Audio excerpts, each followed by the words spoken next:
Hi friends, welcome to new updates. Today I will share some current affairs. Please like, share and subscribe. Let's start. ఇండియాలో government of India రీసెంట్గా 4 ప్రొడక్ట్స్కి geographical indication tag ఇచ్చింది. ఆ 4 products పేరేంటి? Okay, question ఇది. ఆన్సర్లోకి వెళ్తే, geographical indications registry organisation 4 ప్రోడక్ట్స్కి geographical indication tag ఇచ్చింది. ఆ 4 ప్రోడక్ట్స్ ఏంటంటే, ఫస్ట్ది జార్ఖండ్స్ సోరై కోవర్ పెయింటింగ్. సో జార్ఖండ్లో సోరై కోవర్ పెయింటింగ్ అంటే ఇది ట్రెడిషనల్ పెయింటింగ్ అనమాట. ట్రెడిషనల్ పెయింటింగ్కి ఇచ్చింది. సో అది లోకల్ ట్రైబల్ ఉమెన్స్ చేత తయారు చేయబడుతుంది.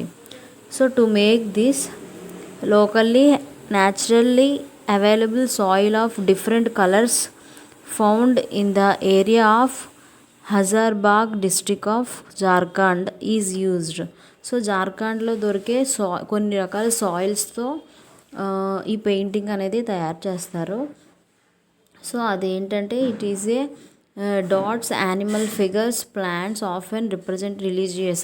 సో పెయింటింగ్స్లో మనం వాళ్ళు యానిమల్స్ని కానీ ప్లాంట్స్ని కానీ అలా డిఫరెంట్ ఫిగర్స్ని యూజ్ చేస్తారు. ఓకే, నెక్స్ట్ సెకండ్ దానికి ఏంటంటే తెలంగాణ తెలియా రుమాల్ క్లాత్. సో తెలంగాణలో తెలియా రుమాల్ క్లాత్కి వచ్చింది జిఏ ట్యాగ్. సో అది పోచంపల్లిలో తయారు చేయబడుతుంది. సో అది హ్యాండీక్రాఫ్ట్స్ అనమాట. సో పోచంపల్లిలో హ్యాండీక్రాఫ్ట్స్ వర్క్స్ ద్వారా తయారు చేస్తారు ఆ రుమాలి క్లాత్ అనేది. So so the Telia comes in the 3 special colours such as red, black and white. So Telia Rumali cloth అనేది 3 కలర్స్లో ఉంటుంది. రెడ్, బ్లాక్, వైట్లో వెరైటీ ఆఫ్ డిజైన్స్ ఉంటాయి అన్నమాట. సో అది ఎందుకు అంటే సింబలైజెస్ ఇట్స్ యూనిక్నెస్, ఐక్యతని ఆ రుమాలి అనేది సూచిస్తుంది. థర్డ్ వన్ ఏంటంటే తంజావూర్ నేతి వర్క్స్. సో తంజావూర్లో నేతి వర్క్స్ అని ఒకటి ఉంటాయి. సో దానికి జియోగ్రాఫికల్ ఇండికేషన్ వచ్చింది. సో అది ఏం చూపిస్తుందంటే, this art works are done by using pith which is netti, a hydrophyte plant called as Aeschynomene aspera. So so ఇదేంటంటే ఒక ప్లాంట్ నుంచి ఈ తంజావూర్ నేతి వర్క్స్ అనేవి తయారు చేస్తారు.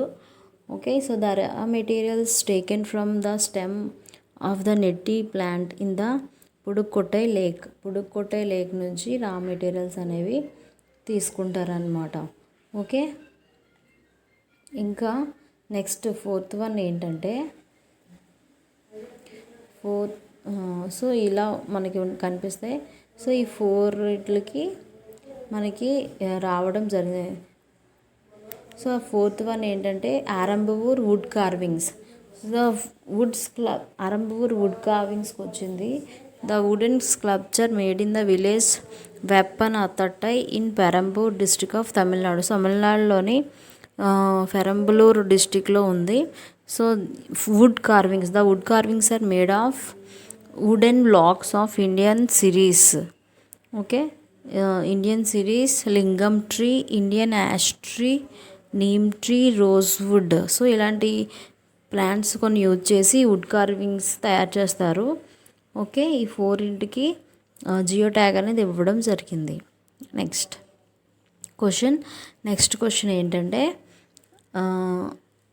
వరల్డ్ ఎకనామిక్ ఫోరం రీసెంట్గా గ్లోబల్ ఎనర్జీ ట్రాన్సిషన్ ఇండెక్స్ని రిలీజ్ చేసింది. అందులో ఇండియా యొక్క ర్యాంక్ ఎంత? వరల్డ్ ఎకనామిక్ ఫోరంలో ఎనర్జీ కన్జర్వేషన్లో ఇండియా యొక్క ర్యాంక్ ఎంత? సో వివరాల్లోకి వెళ్తే, so India world economic forum అనేది ఒక రీసెంట్గా లిస్ట్ని రిలీజ్ చేసింది. So according to the world economic forum global energy transition index ETI, India has moved up to 2 places from the rank 76th to 74th with a score of 51.5%. So India యొక్క rank 74. Okay, so ఈ index ఇంధన వ్యవస్థ యొక్క ప్రస్తుత పనితీరుని సూచిస్తుందన్నమాట. మొత్తం 115 కంట్రీస్లో మన ఇండియాకి 74th ర్యాంక్. అలాగే ఇది సురక్షితమైన, స్థిరమైన, సరసమైన మరియు సమగ్ర ఇంధన వ్యవస్థకు ఇది తోడ్పడుతుంది ఈ ఇండెక్స్ అనేది.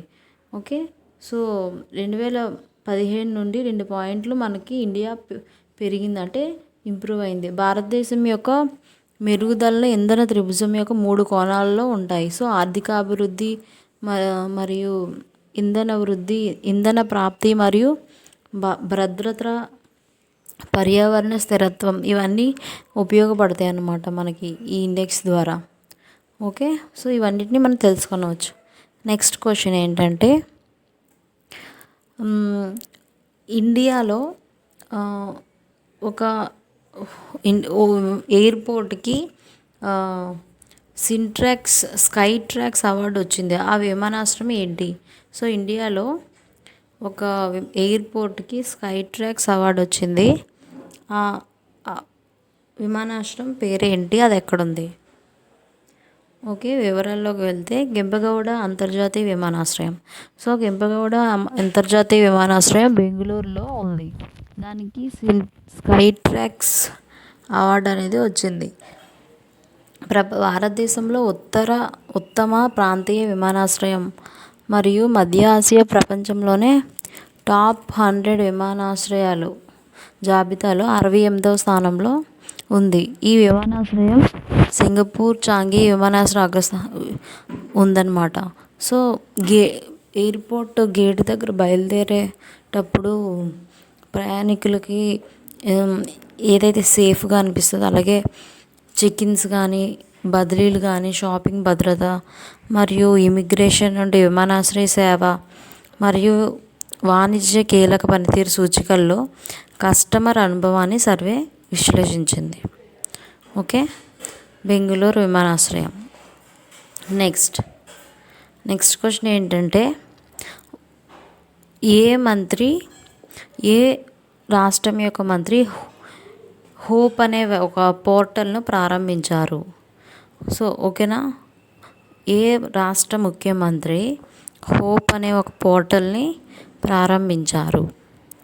సో ఆన్సర్ ఈజ్ ఉత్తరాఖండ్ ముఖ్యమంత్రి Trivendra Singh Rawat hope helping out people everywhere అనే ఒక పోర్టల్ని ప్రారంభించారు. సో ఈ పోర్టల్ ద్వారా నిరుద్యోగ యువతకు, అంటే ఆ రాష్ట్రంకి వచ్చిన వలస యువతకి, అలాగే ఆ రాష్ట్రంలో ఉన్న యూత్కి ఉద్యోగాలు కల్పించడానికి ఈ పోర్టల్ని లాంచ్ చేశారు. సో అందులో వాళ్ళ యొక్క డీటెయిల్స్ పెడితే వాళ్ళకి ఉద్యోగ సమాచారం వస్తుంది. నెక్స్ట్ క్వశ్చన్ ఏంటంటే, నరేంద్ర మోడీ గారు ఇండియాకి ఎన్ని లక్షల ఆర్థిక ప్యాకేజీ ప్రకటించారు? నరేంద్ర మోడీ గారు ఇండియాకి ఎన్ని లక్షల ఆర్థిక ప్యాకేజీ ప్రకటించారు? ఆన్సర్ ఏంటంటే 20 లక్షల కోట్లు. Government of India allocated total spending 20 lakh crore under Atmanirbhar Bharat Abhiyan or self reliant India mission to fight Covid. So the allocated fund is 10% of India's GDP in 1920. So ఇది మన జీడిపిలో 10%. ఇది ఎందుకు అంటే ఎకనామికల్గా చేంజెస్ వస్తాయన్నమాట, హెల్ప్ అవుతుంది చిన్న పరిశ్రమలకి, పెద్ద పరిశ్రమలకి, అలాగే స్మాల్ ఇండస్ట్రీస్కి, అలాగే ఇన్ఫ్రాస్ట్రక్చర్ అనేది మనకి మెరుగుపడుతుంది. ఓకే, సో ఇవన్నిటికీ హెల్ప్ చేయడానికి నరేంద్ర మోడీ గారు ఈ ఆర్థిక ప్యాకేజీని ప్రకటించడం జరిగింది, ఇండియాని ఆదుకున్నారు. నెక్స్ట్ క్వశ్చన్ ఏంటంటే, మన ఎక్స్టర్నల్ అఫైర్స్ మినిస్టర్ ఎవరు?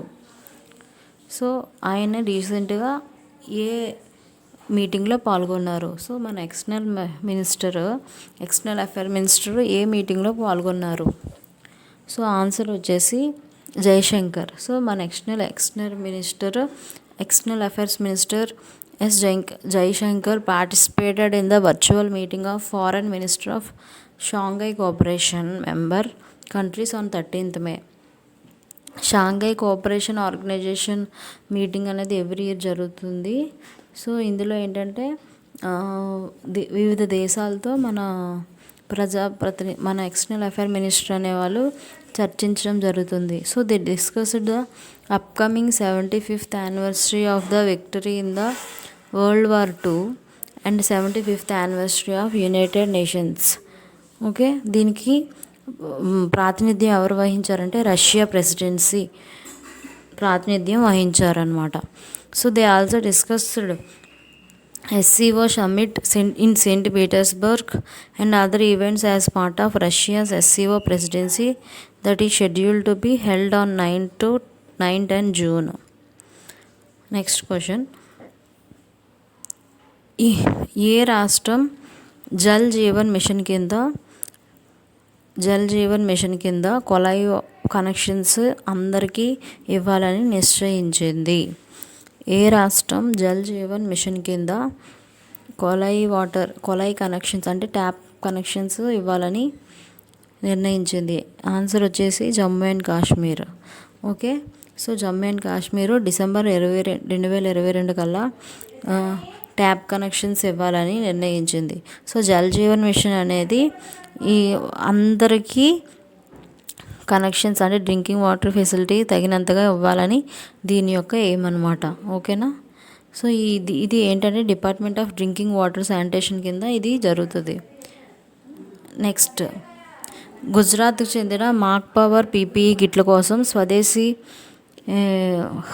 Hot air seam ceiling మిషన్స్ని ఆవిష్కరించింది. గుజరాత్కు చెందిన మాక్ పవర్ PPE కిట్ల కోసం మాక్ పవర్ అనే సంస్థ PPE కిట్స్ అంటే పర్సనల్ ప్రొటెక్టివ్ ఎక్విప్మెంట్ కిట్ల కోసం స్వదేశీ వేడిగాలి సీమ్ సీలింగ్ యంత్రాలను ఆవిష్కరించింది. ఇది ఫస్ట్ టైం అన్నమాట ఇలా చేయడం. సో ప్రస్తుతం ఉన్న ధరల కంటే ఈ PPE కిట్ల ధర చాలా తక్కువ. సో దీన్ని విజయ్ రూపాని అంటే ఇది గుజరాత్ ముఖ్యమంత్రి విజయ్ రూపాని ఆవిష్కరించారు. ఓకే, సో PPE కిట్లు ఏం చేస్తాయంటే ఇవి త్వరగా వైరస్ని రూపుమాపేస్తాయి, అంటే వైరస్ని ఎక్కువ త్వరగా రానివ్వవు. Next, 2 scientific papers of India on child survival by state level disease burden initiative stated that under 5 mortality rate in India has dropped by 49% since 2000. So మనకి మార్టాలిటీ రేట్ ఉంటుంది, చైల్డ్ మార్టాలిటీ రేటు అది 49%కి పడిపోయిందంట, అంటే కొంచెం తగ్గింది శిశు మరణాల rate. So ఇవి ఎవరు ప్రచురణ చేశారంటే 2 సైంటిఫిక్ లెవెల్ పేపర్స్ అనేవి దీన్ని చెప్పాయి. సో అండర్ 5 మార్టాలిటీ అంటే 5 years లోపు mortality rate India has dropped by 49% since 2000. అంటే 2000 సంవత్సరం నుంచి చూస్తే ఇప్పటి వరకు 49% శిశు మరణాల రేటు తగ్గింది అని చెప్తున్నారనమాట. Okay, so according to this report child mortality and child growth has improved inequality. So child growth అనేది పెరిగింది అని చెప్తున్నారు అనమాట. ఓకేనా, సో ఇది 2 న్యూస్ పేపర్స్ చెప్పడం జరిగింది సైంటిఫిక్గా. The union minister of tribal affairs Arjun Munda held a video conference with states tribal livelihood and safety. So మనకి ట్రైబల్ మినిస్టర్ ఉన్నారు అర్జున్ ముండా, వీడియో కాన్ఫరెన్స్ చేశారనమాట ట్రైబల్ లైవ్లీహుడ్ అండ్ సేఫ్టీ అనే థీమ్ ద్వారా. సో ఇది ఎందుకంటే ట్రైబల్ పీపుల్కి హెల్ప్ చేయడానికి వందన్ వికాస్ కేంద్రాస్ సపోర్ట్ ప్రైజ్ ఇవ్వడానికి దీన్ని ఈ వీడియో కాన్ఫరెన్స్లో డిస్కస్ చేయడం జరిగింది. It expected to boost minor forest produce along with value edition and marketing. So tribal people యొక్క మార్కెట్ని పెంచడానికి ఉపయోగాల కోసం వీడియో పెట్టడం జరిగింది కాన్ఫరెన్స్.